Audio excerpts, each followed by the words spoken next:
হঠাৎ কিয় মানৱ দৰদী হ'ল অসম চৰকাৰ ন্যায়াধীশ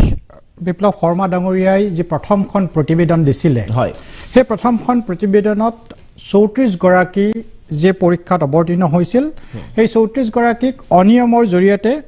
তেখেতসকলে চাকৰিটো পাইছে বুলি নাম উল্লেখ কৰিছিল আৰু তেখেতে দ্বিতীয় কথা এইটো উল্লেখ কৰিছিল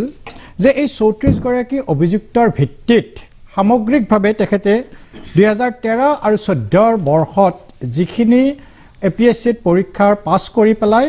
চাকৰি পাইছে বুলি কোৱা হৈছিল সেইখিনি গোটেইখিনিৰে চাকৰিখিনি বাতিল কৰাৰ কাৰণে তেখেতে নিজৰ প্ৰতিবেদনত পৰামৰ্শ আগবঢ়াইছিল ইয়াৰ দুটা দিশ আহে প্ৰথম কথা হয়তো যিখিনি পৰীক্ষাৰ্থী অৱতীৰ্ণ হৈছিল গোটেইখিনিয়ে বক্ৰপথ লৈছিল নে লোৱা নাছিল গতিকে দুইটা বেটছৰে আটাইবোৰ বক্ৰপথেৰে নাযাবও পাৰে প্ৰথম তেতিয়াহলে এই ক্ষেত্ৰত মুখ্যমন্ত্ৰী মহোদয়ে কি কৈছে এই ক্ষেত্ৰত এইখিনিয়ে কৈছিল যে 34 গৰাকী যি পৰীক্ষাৰ্থীয়ে অনিয়মৰ মাজেৰে যোৱা বুলি কৈছে এই অনিয়মৰ ভিত্তিত গোটেইখিনিয়ে সেই টোটেল 2013 আৰু 14 বেটছৰ প্ৰায় 421 গৰাকী পৰীক্ষাৰ্থীয়ে সবে বক্ৰপথেৰে যোৱা বুলি আমি অভিযোগটো তেখেতসকলৰ ওপৰত দিব নোৱাৰো প্ৰথম দ্বিতীয়তে 22 নৱেম্বৰত যেহেতু মুখ্যমন্ত্ৰী মহোদয়েও কৈছিল যে এই গোটেই বিষয়টো যেটো আমাৰ SIT স্পেশাল ইনভেস্টিগেশন টিম গঠন কৰি তাত ডিপাৰ্টমেন্টাল প্ৰসিডিং CID কৰিছে আৰু তাৰে শুনানি গুৱাহাটী উচ্চ ন্যায়ালয়ত অহা 22 নৱেম্বৰত হ'ব আৰু সেই ন্যায়ালয়ে যদি এনেকৈ ৰায় দিয়ে যে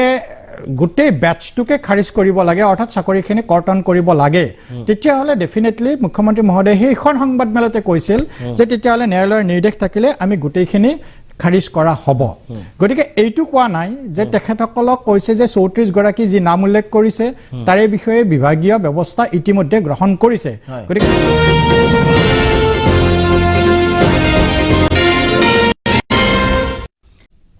উভতি আইছো বিৰতিৰ পিছত অভিযোগ বহু আছে ডক্টৰ দেৱজিৎ মহন্ত আপোনাৰ ওচৰলৈ আহিব বিচাৰিছো অভিযোগ বহু আছে বিশেষকৈ 34 গৰাকীৰ কথাও কোৱা হৈছে যে গোটেই বেটছটো গুছাই নিদিলেও 34 গৰাকীৰ বিৰুদ্ধে কিয় ব্যৱস্থা গ্ৰহণ কৰা হোৱা নাই বিজেপিৰ চৰকাৰ দুজন মুখ্যমন্ত্ৰীয়ে অকনমান তফাত কৰিছে নেকি APSC কেলেংকাৰীৰ ন্যায়ৰ ক্ষেত্ৰত আপুনি এই অভিযোগসমূহৰ প্ৰত্যুত্তৰ কিদৰে দিব গোটেই বিষয়টো যেনেদৰে পৰ্যালোচনা কৰা হৈছে বা এক্সপ্লেইন কৰা হৈছে ঠিক তেনেকুৱা নহয় প্ৰথম ফাইট এগেইনষ্ট ইনজাস্টিসৰ মানস বৰা ডাঙৰীয়াই কৈছে যে 34 জনৰ বিৰুদ্ধে কিয় ব্যৱস্থা লোৱা হোৱা নাই হয় বৰা ডাঙৰীয়াৰ গেটাৰ্থে জনাও ইতিমধ্যে স্পেশাল ইনভেস্টিগেশন টিম গঠন কৰা হৈছে আৰু ডিপাৰ্টমেন্টাল প্ৰসিডিংৰ কাৰণে মুখ্যমন্ত্ৰী ইতিমধ্যে অনুমোদন দিছে দ্বিতীয় এটা কথা যেটো কথা যে ৰাজহুৱা কিয় নকৰে ৰাজহুৱা হয়তো এই কাৰণে কৰা নাই যে বিপ্লৱ শৰ্মাই দুখন প্ৰতিবেদনৰ আজি যেটো বিষয়ৰ ওপৰত আমি আলোচনা কৰি আছো এটো প্ৰথমখন প্ৰতিবেদন আৰু এখন প্ৰতিবেদন তেখেতে সেইখিনিও চালিজাৰি চাই এতিয়ালৈকে মুখ্যমন্ত্ৰী মহোদয়ৰ অফিচলৈকে অহা নাই প্ৰসিডিং মতে অহা নাই গতিকে অহাৰ পিছত হয়তো তাৰ বিধিগত ব্যৱস্থাই যদি অনুমতি দিয়ে যে ৰাজহুৱা কৰিব লাগে নিশ্চয় কৰিব তাত কোনো অসুবিধা নাই আমাৰ কংগ্ৰেছৰ প্ৰতিনিধি গৰাকীয়ে কৈছে যে বক্ৰপথেৰে চাকৰি দিছে এই গোটেই বিষয়টো যদি চাই 2016 চনত আমাৰ সৰকাৰখন আহিছিল আৰু গোটেই ব্যৱস্থাপনাটো কেতিয়া আৰম্ভ হৈছিল এই গোটেই বিষয়টো যদি চাই কংগ্ৰেছৰ দিনতে হৈছিল দ্বিতীয়তে তেখেতে কৈছে যে বক্ৰপথেৰে লোৱাৰ পিছত আমি ৰাকেশ পালে আজি জামিন পাইছে ৰাকেশ পালে সৰকাৰে জামিন দিয়া নাই এটো ন্যায়পালিকাৰ অধীনৰ বিষয় ন্যায়পালিকাই সেইখিনি বিচাৰ কৰিব কাক দিব লাগে কাক দিব নালাগে তাত সৰকাৰে হস্তক্ষেপ কৰিব নোৱাৰে আমি এইটো অভিযোগ আনিছে যে আমি প্ৰাৰ্থিক সুৰক্ষা দিছো প্ৰাৰ্থিক সুৰক্ষা যদি দিয়া হলেতেন তেনেহলে এই বিষয়টো ন্যায়ালয়ৰ যিমান আমি জেনেদৰে আনিছো গোটেইখিনি ব্যৱস্থা নললৈহেতেন দ্বিতীয়তে এইটো আমি পাহৰা উচিত নহয় কংগ্ৰেছৰ প্ৰতিনিধি গৰাকীক মই জনাও যে তেখেতসকলৰ এই কলংকিত অধ্যায়কে সাফা কৰাৰ কাৰণে আমি উঠি পৰি লাগি কাম কৰিব লগা হৈছে যে নহক আৰু এটা কথা যে ন্যায়ালয়ৰ এটা বিষয় কিন্তু বিচাৰাধীন হৈ আছে মই প্ৰথমটো বাইৰতে কৈছিল যে 22 নৱেম্বৰত ইয়াৰ শুনানি আছে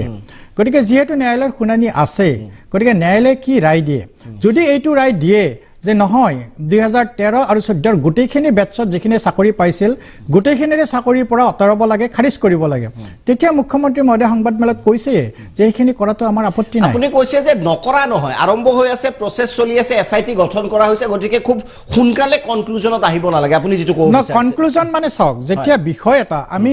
যদি সৰকাৰত যেনেকৈ ইয়াত আমাৰ মানস শৰণীয় ডাঙৰীয়াই কৈছিল যে এইটো প্ৰথম কথা চৰকাৰে যিহেতু ল বনায় চৰকাৰে এই বিষয়টো আনিব লাগে এটা চৰকাৰে বিষয়টো আনিছে এটা বিষয় অনাৰ কাৰণেহে 22 তাৰিখে ইয়াৰ শুনানিৰ ডেট দিয়া হৈছে এতিয়া কথাটো হ'ল চৰকাৰে বিভাগীয় কামখিনি কৰিব কিন্তু ন্যায়ালয়ে বিভাগীয় কামখিনি ন্যায়ালয়ৰ যিটো নিয়ম কানুনৰ মাজেদিহে মই মানস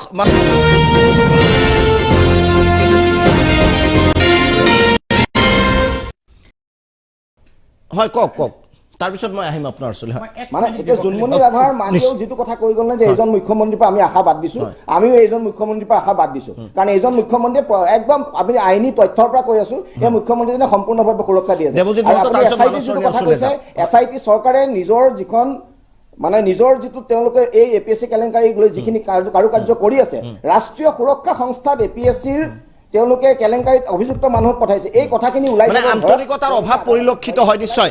দেৱজিৎ মহন্ত ডাঙৰীয়া এটা প্ৰতিক্ৰিয়া দিব তাৰ পিছত বাকি সময় আমি মানস শৰণীয়া ডাঙৰীয়াৰ ওচৰলৈ যাম হয় মই মাত্ৰ কৈ যাওক